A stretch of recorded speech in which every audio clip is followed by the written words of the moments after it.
Sudah hampir 1 bulan Cynthia menikah dengan Aris. Selama itu pula Hasan bersembunyi. Hasan belum mengetahui jika Cynthia sudah menikah dengan Aris. "Beb, kamu mau kemana?" tanya Mia pada Hasan saat Hasan akan pergi menggunakan mobilnya. "Mau keluar, bentar." "Kamu ingat misiku yang aku bilang awal kita ketemu? Aku akan ngelakuin secepatnya," ucap Hasan pada Mia setengah berbisik. "Aku ikut." Mia langsung membuka pintu sebelah kiri mobil.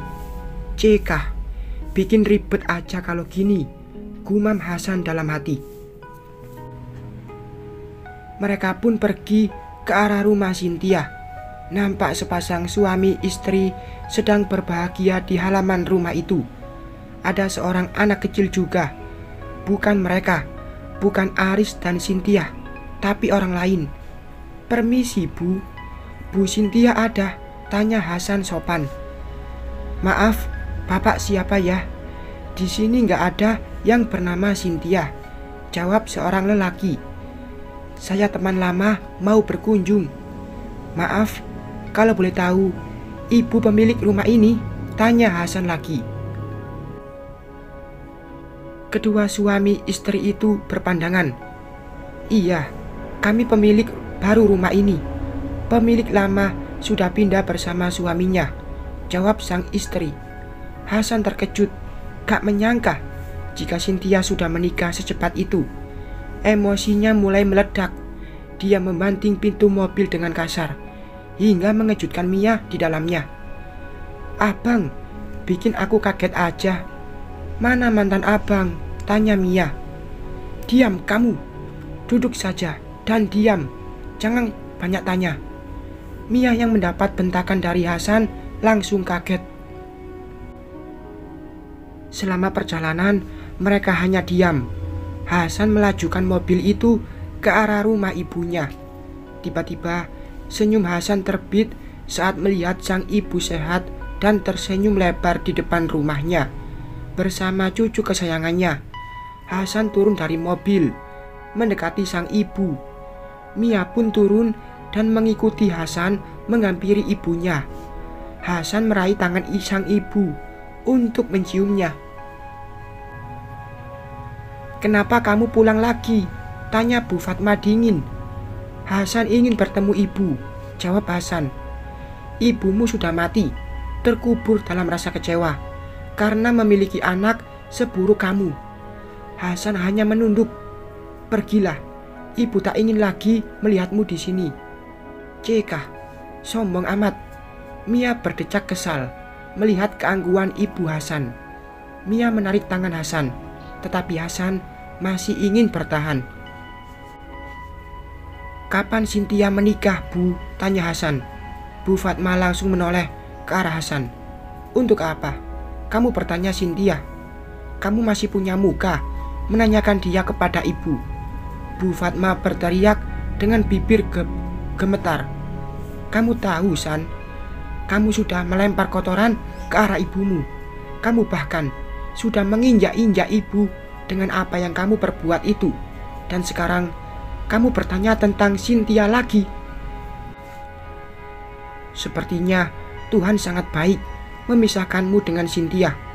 Wanita sepertinya sangat tidak pantas untuk lelaki bajingan sepertimu. Asal kamu tahu, acara yang kamu buat untuk pernikahanmu itu sudah sangat lancar. Cynthia menikah dengan Aris di hari itu juga, di tempat dekorasi yang kamu buat sendiri." Bu Fatma berbicara dengan keras, dan tiba-tiba ia memegang dada kirinya. Hasan yang melihat Bu Fatma kesakitan segera menahan tubuh Bu Fatma. "Jangan pegang saya," ucap Bu Fatma dingin, lalu berjalan tertati ke dalam rumah tanpa melihat Hasan lagi. Air matanya mengalir deras, menahan kecewa pada sang anak satu-satunya. "Nada, titip ibu," ucap Hasan, lalu berpaling dan pergi. Nada hanya mengangguk.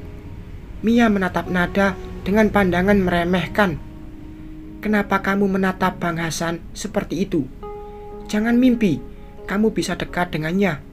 Nada yang mendengar itu hanya melengos pergi sembari berkata, "Nenek lampir."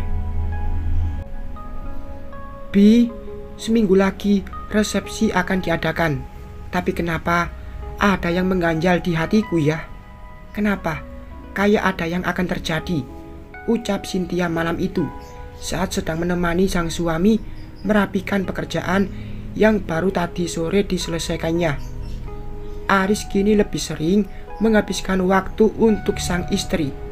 Semua pekerjaannya akan dia handle dari rumah. Semua ini bentuk sayangnya seorang Aris kepada istrinya. Posisi Aris yang saat itu sudah sebagai pemilik perusahaan, maka membuatnya mudah dalam bekerja. Aris akan pergi ke kantor jika ada yang memang sangat membutuhkannya. Sementara ini, Aris ingin memastikan keselamatan sang istri dari orang yang berniat buruk, terutama Hasan. Ya, Aris sudah mengetahui di mana keberadaan Hasan, tapi belum jelas apa yang sedang direncanakannya. Aris tak pernah memberitahu Cynthia tentang Hasan, karena itu hanya akan membuat Cynthia khawatir dan cemas. Sudah, kamu tenang saja.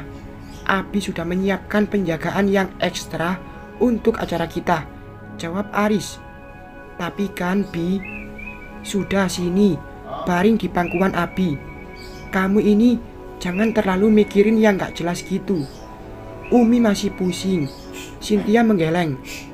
Sudah dari pagi, Cynthia mengeluh pusing.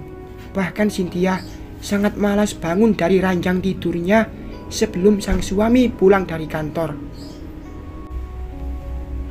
Cup, Aris mencium pucuk kepala Cynthia dengan lembut. Pagi hari, Cynthia merasakan isi dalam perutnya serasa diaduk-aduk. Cynthia langsung berlari ke kamar mandi. Dia pun memuntahkan semua yang ingin keluar dari perutnya. Tapi tak ada satupun makanan yang keluar. Hari masih sangat pagi. Aris yang terbiasa bangun pagi kini sudah bangun. Jam masih menunjukkan pukul 3 pagi. Aris mendengar sang istri yang tengah mual-mual langsung menghampirinya. Kenapa Mi? Sakit? Cynthia hanya menggeleng lemah. Baru sebentar, Cynthia duduk di ranjang. Pergerakan di perutnya membuatnya harus segera berlari ke arah kamar mandi. Bentar Mi, Abi minta teh hangat dulu sama Mbak. Sinta hanya mengangguk, tak menjawab. Budi Ratna yang mendengar menantunya mual-mual langsung menghampiri. Dia memberikan obat mak pada Cynthia. Karena memang Cynthia memiliki sakit mak. Jadi Budi berpikir saat ini menantunya sedang kambuh maknya. Setelah minum teh dan minum obat, Cynthia langsung tertidur. Cynthia sempat bangun lagi untuk melaksanakan sholat subuh. Kamu bawa istrimu periksa hari ini. Mama takut dia semakin parah. Cynthia kan punya mak yang lumayan, ucap Bude pada Aris saat mereka sarapan bersama tanpa Cynthia. Iya, setelah ini Aris ajak Cynthia ke dokter, jawab Aris. Sayang, makannya sudah habis, tanya Aris. Gak bisa masuk, baru masuk sekali sudah mual lagi. Aris mengembuskan nafasnya. Aku mau sarapan buah saja, ucap Cynthia. Baiklah, tapi setelah itu kamu harus ikut Abi ke dokter. Abi gak mau dengar penolakan, ucap Aris yang hanya diangguki Cynthia. Aris lalu mengambilkan buah yang aman bagi penyakit istrinya. Mereka langsung berangkat setelah Cynthia menghabiskan satu mangkuk buah yang disiapkan si Mbak. Di tengah jalan, Cynthia merengek minta rujak yang mangkal di tepi jalan. Aris mencoba melarang, tapi Cynthia benar-benar tak mau mengalah. Bahkan berniat akan pergi sendiri nanti, sepulang dari dokter. Oke, boleh, tapi jangan terlalu pedas ya. Kamu kan lagi sakit. Cynthia langsung mengangguk senang. Cynthia memakan rujak tersebut dengan lahap, bahkan tanpa merasakan mual, seperti saat makan bubur tadi pagi. Bahkan Cynthia membungkus 3 porsi lagi untuk dibawa pulang. Aris tersenyum melihat sang istri sangat lahap memakan rujak tanpa ingat menawari suaminya. Hasan yang merasa dirinya selalu diikuti oleh orang yang tak dikenal mulai mengurangi pergerakan. Melalui orang suruhannya, Hasan mengetahui Cynthia kini tinggal di rumah sang mertua. Mereka tak jadi pindah ke rumah yang sudah disediakan Aris, karena kini tak aman bagi Cynthia jika harus di rumah tanpa teman. Hasan yang sudah mengetahui rencana resepsi pernikahan Cynthia minggu depan pun tengah menyusun sebuah rencana. Hasan sadar tidak semua teman yang diajak kerjasama ini berpihak padanya. Ada seseorang yang menyusup di antara orang yang Hasan suruh. Hasan mengajak semua orang suruhannya berkumpul. Ia menjelaskan rencananya saat itu. Bahkan orang yang sudah menyusup tersebut senang sudah mengetahui rencana busuk Hasan. Tapi ia tak menyadari jika Hasan memiliki rencana lain di balik rencana itu. "Sayang, kamu kenapa sih mau nyulik mantan istrimu itu? Kan sudah ada aku juga," ucap Mia saat masuk ke kamar tempat Hasan tinggal. "Aku hanya ingin bermain dengannya. Aku ingin membalas perbuatan suaminya yang sudah menghancurkanku. Aku ingin membuat Aris itu merasa kehilangan orang yang sangat dicintainya. Dia harus merasakan itu." "Lalu Cynthia, mau kamu apakan?" tanya Mia. "Aku akan sedikit bermain dengannya sebelum aku membuatnya pergi dari dunia ini." "Baiklah, kamu boleh bermain dengannya. Setelah itu kita akan bermain sepuasnya. Setelah kamu menyingkirkan wanita itu," ucap Mia sembari menggerakkan tangannya menyentuh halus bagian dada Hasan. Mia malam ini mengenakan kaos ketat tanpa lengan. Bahkan kaos yang digunakannya memiliki belahan yang rendah hingga membuat siapapun pria pasti siap sedia menuntaskan menggebu Mia. Hasan yang mendapat sentuhan halus tangan Mia merasa tertantang, apalagi melihat kesintalan tubuh wanita itu, hingga membuat mereka tanpa banyak bicara lagi langsung menuntaskan apapun yang mendesak dalam dirinya. Aris tengah menunggu antrean di poli kandungan. Sebelumnya mereka sudah diperiksa oleh dokter umum, tapi dokter menyarankan Cynthia untuk diperiksa agar lebih jelas. Cynthia sangat gugup saat menunggu. Pasalnya dia tengah menunggu diperiksa dokter kandungan, hal yang sangat mendebarkan bagi Cynthia setelah semua yang telah ia lewati. "Tangan kamu dingin, Mi," ucap Aris memegang tangan istrinya. "Bi, aku hanya takut jika gak sesuai harapan kamu dan Mama. Aku takut jika ini bukan..." "Shh." Aris menempelkan jari telunjuk di depan bibir Cynthia.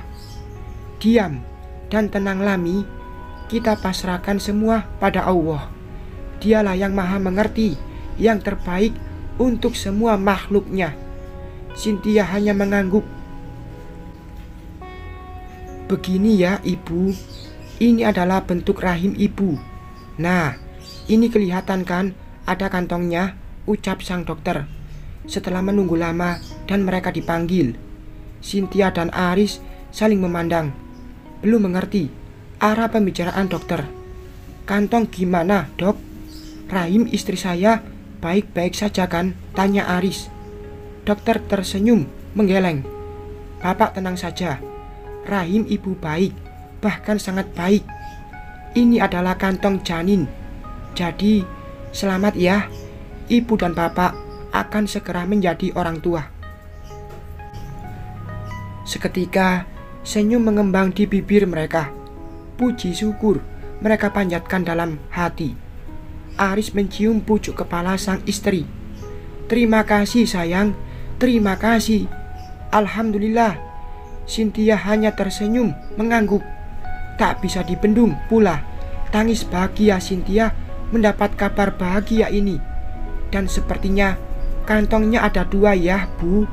Kemungkinan ibu akan mengalami hamil kembar. Masya Allah.